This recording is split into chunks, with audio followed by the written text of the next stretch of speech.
Assalamualaikum warahmatullahi wabarakatuh. Bismillahirrahmanirrahim. Alhamdulillahilladzi anzalal qur'ana bilisanin arabiyyin mubin. Wa salawatullahi wa salamuhu ala sayyidil anbiya'i wal mursalin sayyidina wa habibina wa syafi'ina wa maulana Muhammadin sallallahu alaihi wasallam alladhi arsalahu Allahu rahmatan lil alamin wa ala alihi wa sahbihi wa man tabi'ahum bi ihsanin ila yaumi la yanfa'u malun wala banun illa man atallaha biqalbin salim. Amma ba'd. Yaqulullahu subhanahu wa ta'ala fi kitabihil karim, a'udzu billahi minasy syaithanir rajim, bismillahirrahmanirrahim.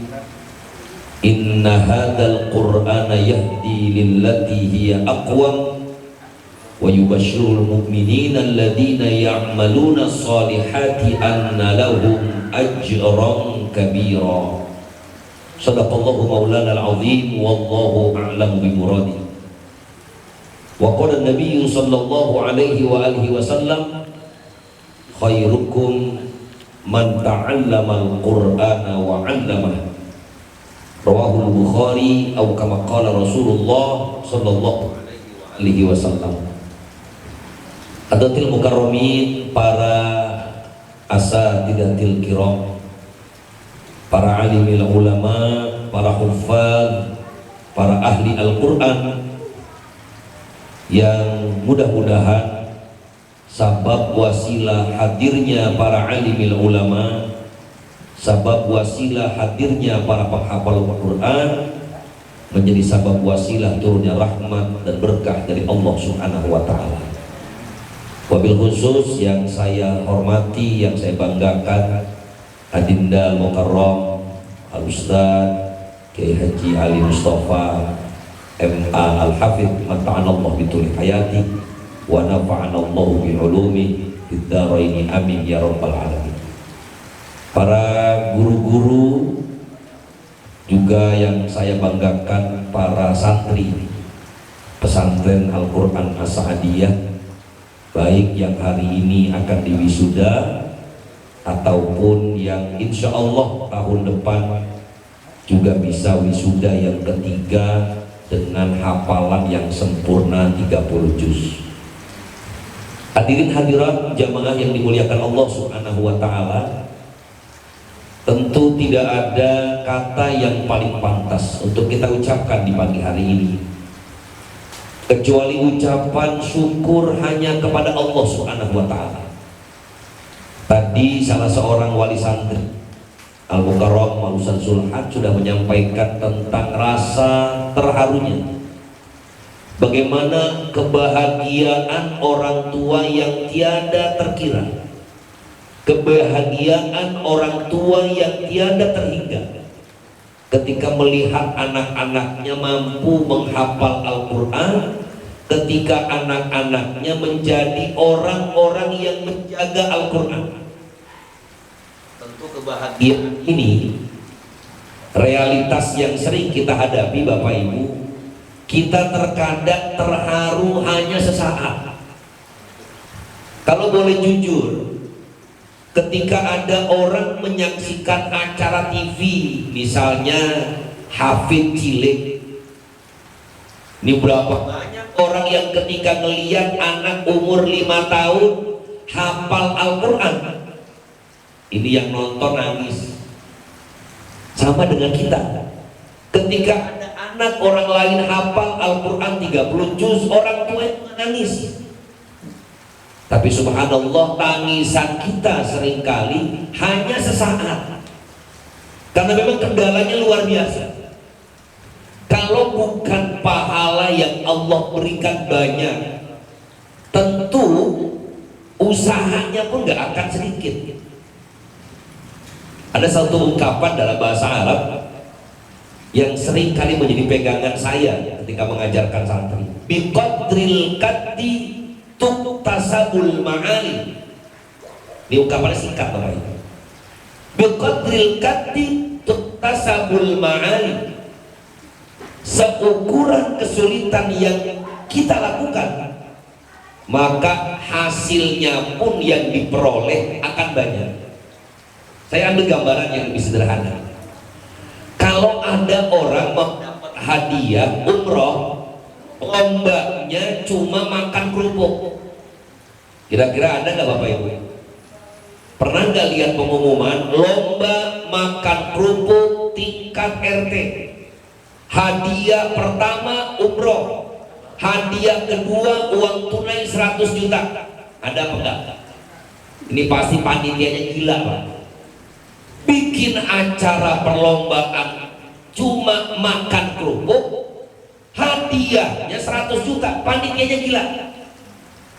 Tapi kalau seandainya ada sebuah perlombaan yang sulit, misalnya lomba lari 5 kilo tanpa henti, hadiahnya 5.000 rupiah, sama kembalikan dengan tadi, panitianya gila juga. Jadi ukuran yang kita lakukan dengan apa yang kita peroleh, insya Allah seimbang. Tadi Pak Ustaz Soaldo cerita, segala usaha yang kita lakukan pasti membawa hasil. Maka konsep yang pertama, biqadril kaddi tuktasabul ma'ali. Ketika orang tua pengen dapat syafaat Al-Quran dari anaknya yang hafal Al-Quran, ketika orang tua kepengen di hari kiamat nanti anak-anaknya membawakan mahkota untuk kedua orang tuanya, ketika orang tua menginginkan anak-anaknya mampu menyelamatkan ia dari siksa api neraka, maka usahanya pun gak cukup dengan terharu dan nangis Bapak Ibu. Habis nangis, besok anaknya belum balik pesantren, biasanya bapak ibunya berantem dulu. Kata bapaknya, "Ma, ini anak harus cepat kembali ke pesantren karena program tahfidnya udah mulai." Kata emaknya, "Jangan dulu Pak, kesian, masih ada corona." Akhirnya jadi berangkat apa enggak Bu? Nggak jadi. Banyak orang tua yang ketika anaknya semangat pesantren, orang tuanya nggak semangat. Kalau orang tuanya nggak semangat, anaknya semangat saja tidak akan berhasil. Apalagi kalau anaknya mudah males, orang tuanya supportnya nggak ada. Maka tadi sebuah pecutan keras buat kita semua, bahwa anak-anak kita ini jujur, kalau ngapalnya di rumah, setorannya online, subhanallah, kata anak muda sekarang tuh SSHBGT. Tahu artinya Pak? Susah banget. Lawang ngadepin gurunya langsung aja susah, apalagi online, apalagi setorannya suruh kirim video call dan seterusnya. Oleh karena itu, ketika kita menginginkan apa yang dijanjikan Allah Subhanahu wa Ta'ala tentang orang yang menghafal Al-Quran, apa yang disabdakan Nabi kita Muhammad SAW bahwa kita kelak akan mendapatkan syafaat, ini butuh usaha yang maksimal dari 3 sisi. Sisi yang pertama tentu saja adalah anak-anaknya yang menghafal Al-Quran.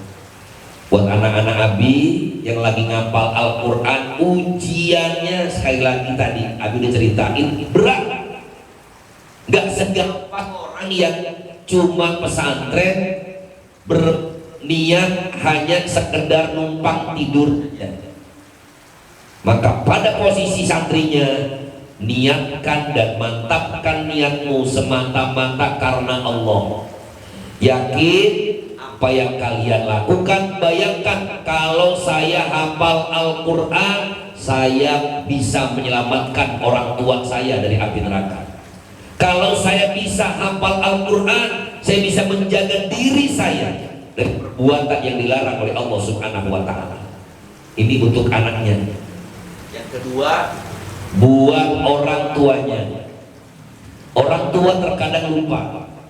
Ketika sudah menitipkan anaknya di pesantren, orang tua menganggap sudahlah, kan ini urusan pesantren. Yang penting saya SPP tiap bulan bayar, kemudian kirimin uang buat anak-anak saya, cukup.